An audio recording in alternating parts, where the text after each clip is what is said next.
এই মুহূর্তে যে ইফেক্টটি দেখতে পাচ্ছেন যে একটা ইমেজের মধ্যে অ্যানিমেটেড ইফেক্টটা হচ্ছে, এই ইফেক্টটা কিভাবে তৈরি করা যায় সেটা এখন আমরা শিখব। এটা জাস্ট আপনার 1 মিনিটের কাজ। আমার সব মিলে দেখানোর জন্য হয়তো একটু বেশি সময় লেগেছে, বা আপনার কাজ করতে যে কম্পিউটারের স্পিডের উপর ডিপেন্ড করে সময় লাগবে। সো চলুন এটা এখন কিভাবে তৈরি করা যায় যে কোনো ইমেজের উপর সেটা শিখি আমরা। প্রথমে আপনার ফটোশপ সফটওয়্যারটা ওপেন করতে হবে। ফটোশপ সফটওয়্যার ওপেন করার পরে আমার দেওয়া ডাউনলোড লিঙ্ক থেকে এই ফটো পিএসডি ফাইলটা ওপেন করবেন। করার পরে দেখতে পাচ্ছেন যে হাতের লেয়ার, প্রথম যে লেয়ারটা আছে এই লেয়ারটার যে অবজেক্টটা, এই অবজেক্টের উপরে ডাবল ক্লিক করতে হবে আপনাকে। এটাতে ডাবল ক্লিক করলে একটা নতুন ট্যাব ওপেন হবে এবং সেই ট্যাবের মধ্যে আপনি আপনার ইমেজটাকে অ্যাড করবেন। সো চলেন ইমেজ অ্যাড করি। আমি জাস্ট একটা ইমেজকে ড্রপ অ্যান্ড ড্র্যাগের মাধ্যমে এইখানে এনে ছাড়লাম। এবার আপনি পুরা স্ক্রিনটাকে ভরে, মানে সাইডে যেন কোনো জায়গা ফাঁকা না থাকে, এইভাবে পুরো 100%, এবং সেই সাথে আপনার ইমেজটা লিঙ্ক আকারে থাকলে এই লিঙ্ক আকারে থাকবে, এটাকে রিস্টাইজ করে দিবেন ব্যাস। এবং আমি ফুল জায়গাটা বুক করে ফেললাম। এবার এটাকে আমি সেভ দিয়ে কেটে দিব, অথবা কেটে দিয়ে ইয়েস দিলে সেভ হয়ে যাবে। সো এখানে একটু সময় লাগবে, লাগার পরে আপনার মেইন লেয়ার বক্সে চলে আসবে।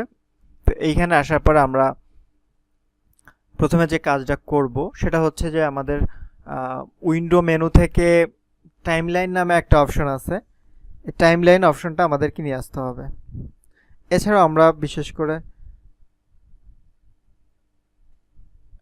কালার এবং অন্যান্য কিছু কাজ করতে পারি। সো প্রথমে একটু কালার চেঞ্জ করে ফেলি।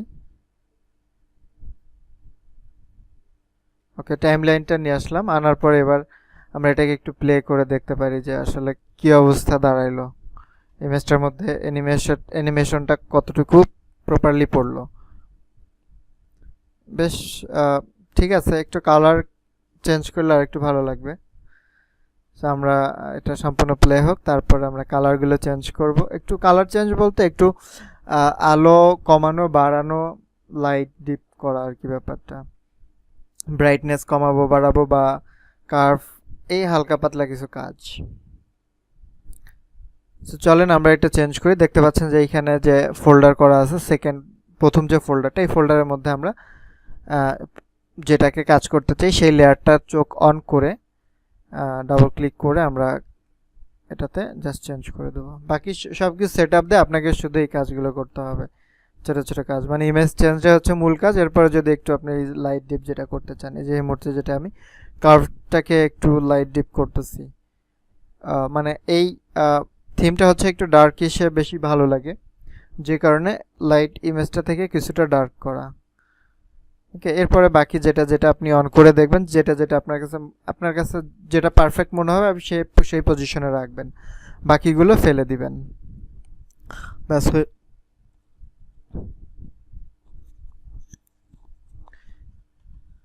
এবার আবার প্লে করে দেখি যে কি অবস্থা হলো। সো প্লে করে দেখা যাচ্ছে যে এটা বেশ চমৎকারভাবে ইফেক্টটা পড়ছে। আশা করি যে এটার আউটপুটটা ভালো লাগবে। এইখানে ব্যাপারটা হচ্ছে ফটোশপের মধ্যে অনেক সময় কাজ করলে একটু স্লো, যদি আপনার কম্পিউটারে যদি অনেকগুলো অ্যাপস ওপেন থাকে সেক্ষেত্রে কিছুটা স্লো কাজ করে, যে জন্য এরকমটা একটু স্লোলি আসবে। আমার এই মুহূর্তে অনেকগুলো after effect, video editing, Illustrator, Photoshop 4টা বড় বড় সফটওয়্যার ওপেন আছে, যে কারণে কিছুটা স্লো কাজ করতেছে।